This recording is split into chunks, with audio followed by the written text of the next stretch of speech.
하나님 아버지, 어제는 말씀을 통해 안식과 힘을 주시고 오늘은 새날을 주심으로 하나님의 뜻대로 살아갈 또 다른 기회를 허락하여 주시니 감사합니다. 향기로운 냄새를 원하시는 주님 앞에서 우리의 마음이 향기로운 냄새가 되어 주님께 드려지기를 원합니다. 기도할 때에도 참된 기도자로서, 예배할 때에도 온전한 예배자로서 주님께 나아가기를 원합니다. 하나님, 한 주를 시작하며 다시 바쁜 일상 속으로 들어갑니다. 학교와 일터, 가정에서 각자에게 주어진 몫이 있습니다. 그 일을 위해 이른 아침 일어나 늦은 시각 잠들고 시험의 압박이나 또는 지옥철이라 불리우는 힘든 출퇴근길을 견뎌야 하고 여러 사람들과 섞여 지내야만 합니다. 가족들을 먹이고 입히기 위해 날마다 반복되는 집안의 일을 미루지 않고 해내야 합니다. 하고 싶지 않은 일을 해야 할 때도 있고, 내가 저지르지 않은 일을 책임져야 할 때도 있고, 좋아하지 않은 사람과 시간을 보내야 할 때도 있습니다. 주님, 그러한 순간에 우리가 눈에만 보이는 상황과 우리의 감정에만 집중하지 않게 하여 주시옵소서. 주님께서 나와 함께 하심을 느끼며 살아가는 순간들이 되게 하여 주시옵소서. 주님과 동행하며 판단하고 결정하는 귀한 신비를 경험케 하여 주시기를 간절히 간구합니다. 하나님, 이 시간 우리 자신을 위하여 기도합니다. 하나님만이 생명이고 소망이고 진리이심을 알면서도 우리는 자주 하나님이 아닌 다른 것에서 위로를 받으려고 합니다. 사라질 것이라 해도 당장 눈에 보이는 것을 잡고 싶고 사람의 인정을 받고 싶어 합니다. 죄의 유혹과 육신의 정욕을 따르느라 그리스도인의 길을 벗어날 때가 있습니다. 세상에서 잘 살고 싶고 몸이 즐겁고 편한 것을 원하기 때문입니다. 심지어 우리가 헛된 것을 쫓고 있다는 사실조차 깨닫지 못할 때도 있습니다. 영적으로 어둡기 때문입니다. 주님, 이처럼 어리석은 우리를 긍휼히 여겨 주시옵소서. 우리가 항상 주님의 말씀 앞에 서기를 원합니다. 우리의 성향, 우리의 뜻과 계획을 완전히 내려놓고 오직 말씀에 비춰 나 자신을 바라보고 인생을 설계할 수 있도록 지혜롭게 하여 주시옵소서. 우리에게 깨닫는 영을 부어주셔서 날마다 우리의 삶을 점검하게 하여 주시고, 하나님이 기뻐하지 않으시는 길을 향하고 있다면 속히 돌이킬 수 있는 용기도 허락하여 주시옵소서. 하나님, 소망의 가정들을 위하여 기도합니다. 우리 신앙의 결단이 가정 안에서 열매로 드러나게 하여 주시기를 원합니다. 무엇보다 가족들이 서로 진심으로 사랑하며 아끼기를 원합니다. 가장 가까운 관계이면서도 오히려 남에게보다 더 무심하고 서로를 살피지 못할 때가 많았음을 고백합니다. 그래서 함께 있으면서도 외로운 자녀가 있고 배우자가 있고 부모님들이 있습니다. 주님, 우리가 가정 안에서 마땅히 가져야 할 태도를 잃지 않게 하여 주시고 우리가 해야 할 역할에 소홀하지 않도록 주님 도와주시옵소서. 소망교회 안에 사랑의 나눔과 돌봄의 사역이 풍성해지기를 또한 주님께 간구합니다. 무엇보다 함께하는 이들을 귀하게 여기게 하여 주시옵소서. 그들의 일이 곧 내 일이 되게 하시어 기쁜 일엔 함께 기뻐하고 슬픈 일엔 함께 울게 하여 주시옵소서. 서로를 위해 기도하는 공동체가 되기를 소망합니다. 병들고 연약한 지체를 위해 기도할 때 강건케 하시는, 응답하시는 하나님의 은혜를 내려주셔서 하나님의 치유하심을 함께 누리며 기뻐할 수 있도록 주님, 신앙의 신비를 경험케 하여 주시옵소서. 힘든 상황을 지나고 있는 이들을 위해 위로하며 격려할 때 하나님께서 주시는 힘과 용기로 어려운 문제를 함께 극복해 나가는 시간 또한 우리로 하여금 경험케 하여 주시옵소서. 하나님, 오늘부터 26일까지 포항 기쁨의 교회에서 말씀으로 새로워지는 교회라는 주제로 대한예수교 장로회 총회가 있습니다. 총회로 모인 모든 이들의 마음이 순결하게 하여 주시고 정직하게 하여 주시고 하나님 앞에 온전히 서게 하여 주시옵소서. 말씀의 빛을 따라 하나됨을 힘써 지키는 그런 총회가 되게 하시고 한국교회를 살려내는, 그리고 바르게 세우는 귀한 결정들을 해낼 수 있도록 주님 함께하여 주시옵소서. 모임의 시작부터 끝까지 성령께서 다스려 주시고 이끌어 주시기를 간절히 간구합니다. 주님, 세상 사람들이 보기에 아름답고 귀한 총회가 될 수 있도록 주님 인도하여 주시옵소서. 소망의 성도님들을 위하여 기도합니다. 나이가 많으신 집사님께서 넘어져서 2번의 수술 끝에 지금 거동하지 못하고 발끝만 움직일 정도의 힘든 상황이 되었습니다. 이를 지켜보는 아내의 마음이 무너져 내립니다. 하나님, 사망의 음침한 골짜기를 지날지라도 일으키시고 보호하시는, 지키시는 하나님의 은총을 경험케 하여 주시옵소서. 자신의 아이가 말을 잘하지 못하여 장애 진단을 받고 힘들어하는 젊은 부부 가족이 있습니다. 하나님, 마음의 상함을 넘어 울부짖으며 기도하는 가족들을 위로하여 주시고 하나님께서 그의 입을 열어주시고 하나님께서 고쳐주시는 경험을 할 수 있게 은혜를 더하여 주시기를 간절히 간구합니다. 그의 성장 과정에서 하나님의 기적을 경험케 하여 주시고 아버지 하나님, 그들의 기도가 하나님께 응답되는 놀라운 기적과 그리고 경험을 할 수 있도록 주님 역사하여 주시옵소서. 또한 큰 수술 후 회복 중에 다른 곳에 암이 전이되어 다시 절망에 빠진 가정이 있습니다. 담당 병원과 의사들을 통하여 하나님의 치료가 전달되게 하시고 마음이 연약해지지 않고 더욱 소망을 가지고 주님을 붙들며 이겨낼 수 있도록 주님 역사하여 주시옵소서. 오늘 어려운 발목 수술을 받는 성도님을 위하여 기도합니다. 주님께서 집도하는 의료진의 손을 붙들어 주시옵소서. 수술이 잘 이루어지게 하여 주시고 주님의 은총 속에 나음을 얻게 하여 주시옵소서.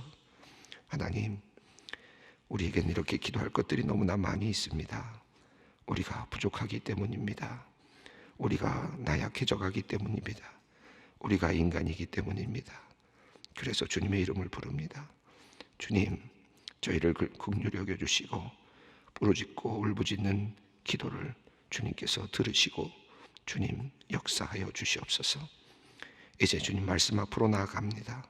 성령께서 함께하여 주시고 귀한 은혜의 자리가 되게 하여 주시옵소서. 우리 주 예수 그리스도의 이름으로 기도 올리옵나이다. 아멘. 오늘 말씀은 짧은 2절 말씀입니다. 출애굽기 27장 20절로 21절까지 말씀입니다. 우리 함께 읽도록 하겠습니다. 너는 또 이스라엘 자손에게 명령하여 감람으로 짠 순수한 기름물 등불을 위하여 내게로 가져오게 하고 끊어지지 않게 등불을 켜되 아론과 그의 아들들로 회막안 증거계 앞 휘장 밖에서 저녁부터 아침까지 항상 여호와 앞에 그 등불을 보살피게 하라. 이는 이스라엘 자손이 대대로 지킬 규례라. 아멘. 이제 등불과 관련된 내용이 나왔는데요. 이미 앞에 한번 등불에 대한 내용이 나왔죠. 25장 31절부터 40절까지 등불을 만드는, 등잔대를 만드는 구체적인 하나님의 그 도면이 나왔습니다.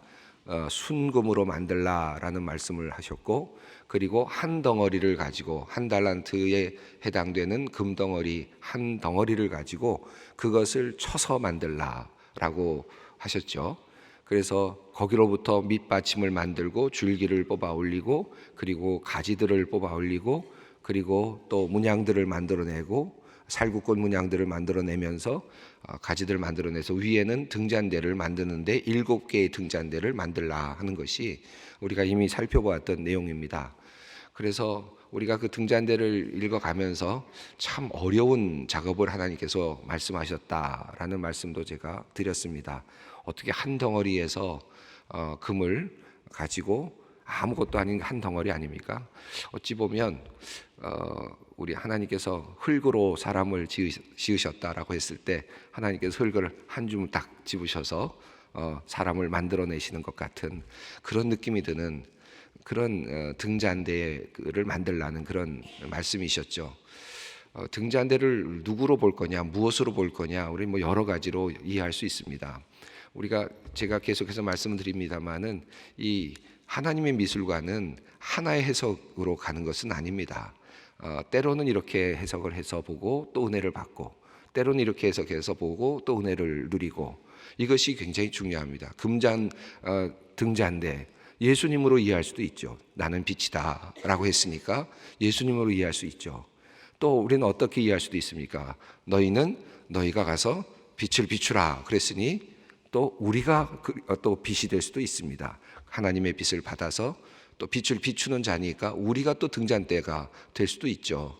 그러니까 여러 가지 방식으로 우리가 때로는 이런 방식으로 이해하고 때로는 저런 방식으로 이해하면서 또 하나님께서 주시는 은혜를 누리는 것이 또 하나님의 미술관의 특징이라고 생각이 듭니다. 어떤 건 맞았고 어떤 건 틀렸다, 이렇게 꼭 그렇게 생각하실 필요는 없다고 생각합니다. 물론 너무 많이 벗어나서 이상한 생각을 하시는 것은 좋지 않겠죠. 그러나 성경 안에서 성경에 있는 많은 이야기들, 다양한 예수님의 말씀과 하나님의 말씀을 서로 연결해보고 또 그것으로부터 뭔가 유추해보고 또 상상해보는 것, 이것은 매우 중요하다고 생각합니다. 저는 그래서 이 금으로 등잔대를 만들라라는 말씀을 이렇게 보면서 성막은 전체적으로 예수 그리스도를 상징하는 의미가 있습니다. 그러니까 등잔대도 빛이신 예수님, 빛이신 분, 그분을 상징적으로 보여주는 1차적인 의미가 있죠.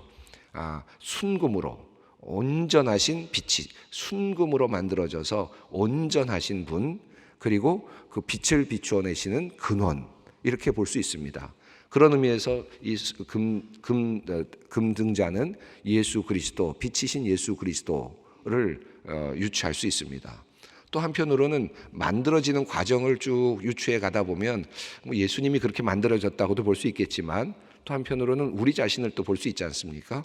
하나님께서 나 같은 존재를 한 달란트, 한 사람이 평생 동안 벌 수 있는 돈의 액수가 한 달란트라고 하니까 그 한 달란트의 가치를 가지고 하나님께서 잘 조각을 해서 7개의 촛대를 만들어서 그렇게 초로 등을 비출 수 있는, 빛을 비출 수 있는 촛대를 만들어 가시는, 우리를 빛으로 빚어 가시는 그런 하나님, 또 그렇게 우리가 이해할 수도 있을 것입니다. 그래서 등잔대는 벌써 예수님으로 우리가 이해할 수도 있고요. 또 한편으로는 우리 자신, 빛을 비추라고 하시는 우리 자신으로 또다시 이해할 수도 있습니다. 또 한편으로는 요한계시록에 따르면 11장이죠. 그 뒤로 가면은 7촛대를 이야기하시죠. 그때 주님께서 말씀하신 내용은 7촛대는 뭐라 그랬습니까? 7교회다라고 말씀하시거든요. 그 말씀을 보면 이건 또 7교회, 다시 말하면 이 세상에 흩어져 있는 교회들을 향하여 주시는 말씀이다. 교회, 이 교회는 물론 우리 자신도 교회일 수 있죠. 작은 성전이니까. 그러나 7교회는 또 다른 이 땅에서 하나님의 복음을 전하는 그런 주님의 몸된 교회, 주님의 몸, 이것을 또 다른 등불로, 등잔대로 이렇게 이해할 수도 있겠습니다. 우리가 종종 이 말씀을 읽으면서 이 미술관의 의미를 잘 이해하지 못하면 처음부터 마지막까지를 아주 관철시키는 분들이 계십니다. 뭔가를 꿰는다고 하잖아요. 뭔가를 꿰낸다 그러면서 알레고리적으로 하나를 묶어서 계속해서 꿰 나가다 보면 자칫하면 잘못된 어떤 해석이나 또는 독단적인 해석으로 이르게 될 수가 있습니다.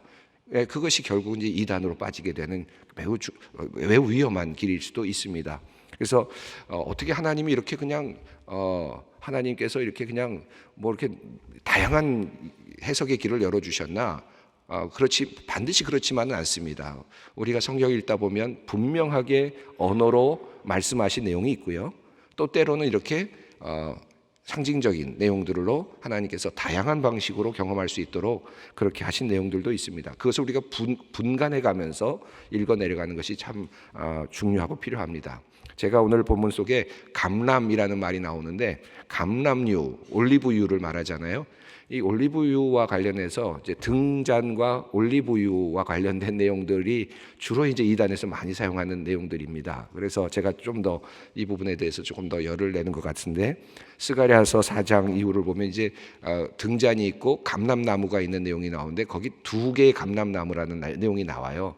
이제 여기서부터 보통 이단들이 감람나무 하나를 예수님으로 두고는 나머지 하나를 자기로 이렇게 만들어 가려고 하는 시도들을 많이 하기도 하고, 또 뭐 다양한 시도들을 합니다. 그래서 이런 것들이 그 당시에 그 내용을 보면 문맥상으로의 흐름을 보면 거기서 두 감람나무는 스룹바벨과 여호수아로 보는 것이 더 적절할 것 같은데, 그렇게 보지 않고 굉장히 의미적으로 알레고리적으로 해석하려고 하는 경향들이 많습니다. 그래서 감람유 뭐 이렇게 자꾸 이렇게 감람나무 이런 거 자꾸 나오면 좀 조심하십시오. 물론 감람나무는 주님을 상징하고 또 한편으로는 감람유는 성령을 상징하고 의미는 매우 중요한 하나님의 그 메타포입니다만은, 우리가 그것이 또 자칫 또 잘못 이용될 때는 우리가 오해하고 또 잘못된 길로 빠질 수도 있을 것 같습니다. 이 정도만 제가 그냥 요 어려운 부분을 조금 한번 여러분에게 한번 일침을 드린다는 의미로 말씀을 좀 드리고 이 이야기를 좀 넘어가겠습니다. 자, 20절 하나님께서 이제 등잔을 세우라고 하는데 한번 읽어보겠습니다. 너는 또 이스라엘 자손에게 명령하여 감람으로 짠 순수한 기름을 등불을 위하여 내게로 가져오게 하고 끊어지지 않게 등불을 켜되. 이 본문이 두 절밖에 없는데 왜 이렇게 떨어졌을까? 이제 먼저 이런 고민부터 생깁니다. 앞부분에 등을 만들라, 등잔대를 만들라라고 하는 내용이 꽤 길거든요. 한 9절 정도에 걸쳐서 10절 정도 걸쳐서 이렇게 이루어지는데, 그럼 이 2절 정도를 거기다 바로 붙이면 될 것 같은데 이걸 띄어놨어요. 그래서 마치 따로 떨어지는 뭐 섬처럼 이렇게 되어 있습니다. 그리고 이제 마지막으로 이어지는 것이 제사장, 이제 이런 내용들입니다. 왜 그럴까 이렇게 생각을 해봤는데, 이유는 하나의 트랜지션인 것 같아요. 연결고리인 것 같아요. 이 하나님의 말씀의 이야기가 이제 지금까지는 물건들, 그 다음에 뭐 다 물건들 아닙니까? 휘장, 받침, 기둥 할 것 없이 모든 것들이 다 만드는 것들이죠. 하나씩 하나씩 만들어내는 것들입니다. 그래서 과정을 통해서 어쨌든 만들어내는 것인데, 이제부터 뒤로 넘어가면서부터는 사람들에 대한 이야기가 나옵니다. 제사장들의 옷이 나오고, 물론 여기도 이제 옷이 나옵니다만은 제사장이 입을 옷, 제사장의 역할, 이런 것들이 이제 아론의 자손의 이야기, 이런 것들이 이제 뒤에 이어서 나옵니다. 사람들과 관련된 내용들이 나와요. 그래서 어쩌면 이것이 지금 연결되는 고리가 요 부분인 것 같습니다. 그래서 하나님께서 이제 지금까지는 물건들을 만드는 이런 쪽에서 이제 주로 말씀하셨다면, 이제는 자연스럽게 사람으로 넘어가는 그런 흐름으로 지금 변화를 주고 계시는 바로 요 전환점에서 요 2절이 지금 들어와 있습니다. 그래서 만약에 하나님께서 아주 의도적으로 이 말씀을 이렇게 넣으셨다고 우리가 받아들이게 될 때, 하나님께서 다른 트랜지션이 아닌 왜 이걸 갖고 하셨을까? 왜 이걸 우리에게 특별하게 이걸 하나의 연결고리로 삼으셨을까 하는 것을 좀 고민할 필요가 있겠습니다. 우리가 그런 관점에서 우리가 고민하고 묵상하는 것은 굉장히 의미가 있다고 생각합니다. 자, 주님께서 말씀하시기를 이제 등잔대는 준비됐죠. 등잔대는 준비됐는데 멋진 등잔대가 순금으로 되어 있는 등잔대가 준비되었습니다. 자, 그런데 이제 필요한 것이 있다는 겁니다.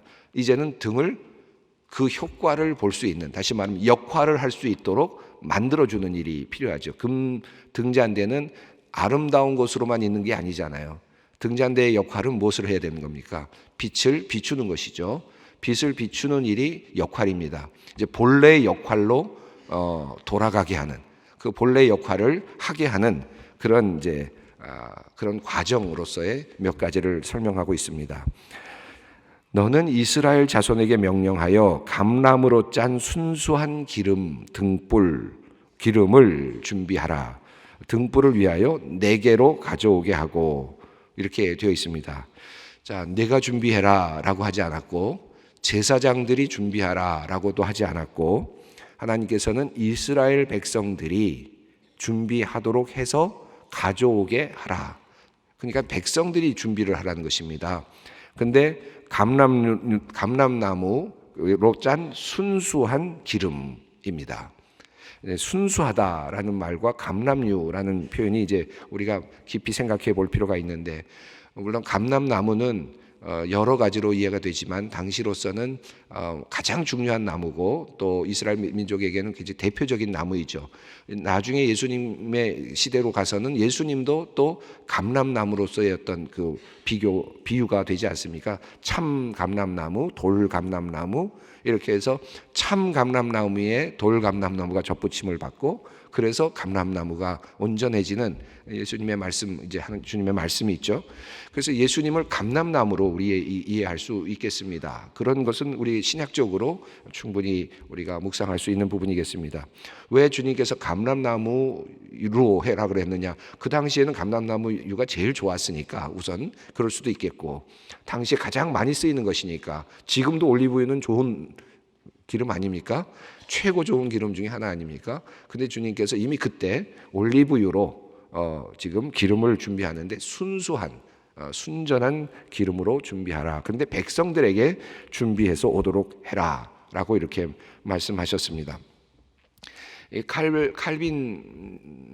칼뱅이 이 부분을 설명하면서 뭐라고 말씀했냐면, 이스라엘로 기름을 준비해 가져오게 하라라고 하는 의미는 깨끗한 마음으로 깨끗하게 정결하게 순결하게 기름을 준비하는 가운데 그들이 언젠가 받을 영적인 빚을 생각하는 마음을 갖도록 하시려는 하나님의 의도였다. 이렇게 이제 해석을 하고 있습니다. 그들이 기름을 준비하면서 어떤 마음을 가지겠습니까? 이것이 불을 피우는, 성전의 불을 피우는 것이다. 그러니까 내가 정성껏 이 불을 피워야 되겠다라고 하는 그 재료를 만드는 그런 마음 가운데서 빛을 기억하는, 빛을 기대하는 그런 마음을 하나님께서 갖도록 해주셨다. 이렇게 해석하고 있습니다. 자, 그런데 이렇게 가져오게 해서 그것이 어떻게 하라고 되어 있습니까? 끊어지지 않게 등불을 켜라. 끊어지지 않게 등불을 켜라는 말은 이 20절만 가지고는 그냥 단순하게 계속해서 영원히 불이 붙도록 하라는 뜻으로 보이지만 21절을 비춰보면 사실은 그렇지는 않습니다. 아침과 저녁 번갈아 가면서 하는 일이죠. 다른 성경들의 내용들과 비교해 보아도 그것은 아마 이해가 분명하게 그렇게 이해가 될 수 있습니다. 다시 말하면 아침에 들어가서 불을 끄고, 그리고 저녁이 될 때쯤 불을 켜고, 그리고 또다시 밤새 동안 그 주위에서 기다리면서 불이 꺼지지 않도록 돌보는 일을 하게 했습니다. 이것이 21절에 나오는 내용입니다. 한번 읽어보겠습니다. 아론과 그의 아들들로 회막안 증거궤 앞 휘장 밖에서 저녁부터 아침까지 항상 여호와 앞에 그 등불을 보살피게 하라. 이는 이스라엘 자손이 대대로 지킬 규례이니라. 이스라엘 자손이 대대로 지킬 규례이니라라는 말도 깔뱅은 이렇게 해석을 했는데, 이 등대와 등불이 모형으로 보여지는 것이 실제로 나타날 때까지 그렇게 하여라 라는 말로 깔뱅은 해석을 했습니다. 이스라엘 자손이 대대로 지킬 것이다, 영원히 지킬 것이다 라는 말은 역사의 끝날까지 지키는 것이 아니라 빛이신 주님이 이 땅에 오시는 그날까지 지키라고 하셨던 명령이었다라고 깔뱅은 그렇게 해석하죠. 아론과 그의 아들들로 회막안 증거궤 앞 휘장 밖에 서서 지성소가 아니라 성소에 들어가서 저녁부터 아침까지 항상 여호와 앞에 그 등불을 보살피게 한다. 등불이 꺼지지 않도록 그렇게 지켜낸다라고 하는 것입니다. 자, 그러면 여기 몇 가지 요소가 있는데, 하나는 등잔대가 있습니다. 그 다음에 또 하나가 뭡니까? 기름이 필요합니다. 등잔대하고 기름만 있으면 됩니까? 그 다음에 뭐가 있어야 됩니까? 빛이 있어야 되겠죠. 처음에 붙는 불이 붙는 그 원동력인 빛이 있어야 되겠습니다. 이 세 가지가 이제 불이 붙는 매우 중요한 요건이죠. 하나님께서 지금 관리하라고 한 것은 하나님께서 주시는 불, 요 빛의 출발점, 이것을 깨지 말라는 것입니다. 물론 때에 따라서 시간이 될 때 껐다가 켰다가 하지만 그 불은 여전히 하나님으로부터 오는 불 가져와야 되는 것이죠. 잘못된 불을 가져오면 되는 것이 아닙니다. 그 불을 사용해야 하는 것입니다. 왜냐하면 그 빛은 다른 빛이어서는 안 됩니다. 하나님께서 주시는 빛이어야 돼. 하나님께서 주시는 불의 근원이어야 한다는 것이죠. 그래서 기름과 등잔대와 빛, 이 세 가지가 매우 중요한 요건이 됩니다. 빛은 주님이시고, 우리가 한번 해석해 본다면 빛은 이 땅에 오신, 빛이 있으라 말씀하신 하나님으로부터 왔고, 그리고 빛이 이 세상에 왔으나 어둠이 깨닫지 못하더라 라는 말씀으로부터 나오는 것처럼 예수 그리스도로부터 빛은 우리에게 이르렀죠. 그리고 그 기름, 이 기름은 무엇이라고 볼 수 있겠습니까? 그것은 많은 우리 성서학자들이 계속해서 교부들로부터 계속해서 이어지는 해석은 한결같은 해석 중에 하나는 성령으로 이해를 합니다. 빛은 예수 그리스도, 그리고 기름을 성령으로 이해하죠. 그래서 성령이 함께할 때 빛이 이제 타는 겁니다. 빛이 타는 거죠. 그래서 감람으로 짠 순수한 기름, 이 표현이 감람나무에서 짠 순수한 기름으로 보이는데 저는 어떤 느낌이 드냐면요, 감람으로 짠 순수한 기름이 어떻게 보이냐면, 여러분 감람산에 예수님께서 올라가시잖아요. 감람산에 올라가셔서 밤이 맞도록 기도하시면서 피와 땀을 흘리시면서 눈물로 기도하시지 않습니까? 그 기도로 짜낸 그런 기름, 그것이 바로 후에 예수님이 가신 후에 십자가에 달리시고 돌아가시는, 내가 가야 성령이 온다 말씀하시고 주신 바로 그 감람으로 짠 순수한 기름, 저는 왠지 그렇게 그림이 그려져요. 그래서 감람산에서 하나님 참 감람나무이신 그분이 감람산에 올라가셔서 주님께 밤이 맞도록 기도하시면서 주님과 대화를 나누시면서 이 땅을 위해서 기도하시고 대제사장으로 기도하시면서 성령에 대해서 하나님께서 요청하시는 내용이 나오지요. 요한복음 17장에 나오는 말씀들. 그리고 나서 그 다음에 주님께서 가신 후에 주님께 성령이 우리에게 임하십니다. 감람으로 짠 순수한 기름, 이 등불을 가지고 내게로 나오도록 하라라는 말씀입니다. 열 처녀의 비유가 있는데 시간이 많이 갔네요. 열 처녀의 비유를 보면 기름을 준비하라는 내용입니다. 그런데 그 내용에서 우리가 늘 조심해야 될 것 중에 하나가, 늘 기억해야 될 것 중에 하나가 무엇이냐면, 기름을 열 처녀 모두 다 준비는 했습니다. 그죠? 안 한 거 아닙니다. 5명은 적게 준비했습니다. 조금밖에 준비하지 않았어요. 그것 때문에 결국은 신랑이 왔을 때 들어가지 못하는 그런 일이 일어났습니다. 지금 주님께서 원하시는 것은 끊어지지 않게 하라, 태워지게 하라, 끊임없이 타게 하라. 일정 조금 맛보고 조금만 가지고 있는 것이 중요한 것이 아니라, 주님이 오시는 그날까지 성령의 기름으로 우리가 헐헐 타면서 주님께서 주신 그 빛을 비추어 내는 것, 우리가 죽는 그 순간까지, 하나님의 나라에 가는 순간까지 그 빛을 비추어 내는 것, 그 기름을 우리가 준비하는 것, 이것이 매우 중요한 것이라 생각합니다. 오늘 우리 기름을 가져오라, 감람으로 짠 순수한 기름을 내게로 가져오게 하라, 이 말씀 붙잡고 주님 성령을 허락하옵소서. 주님 앞으로 나갈 수 있는 오늘 아침 되기를 바랍니다. 기도하겠습니다. 하늘에 계신 우리 아버지, 아버지의 이름을 거룩하게 하시며 아버지의 나라가 오게 하시며 아버지의 뜻이 하늘에서와 같이 땅에서도 이루어지게 하소서. 오늘 우리에게 일용할 양식을 주시고 우리가 우리에게 잘못한 사람을 용서하여 준 것 같이 우리의 죄를 용서하여 주시고 우리를 시험에 빠지지 않게 하시고 악에서 구하소서. 나라와 권능과 영광이 영원히 아버지의 것입니다. 아멘.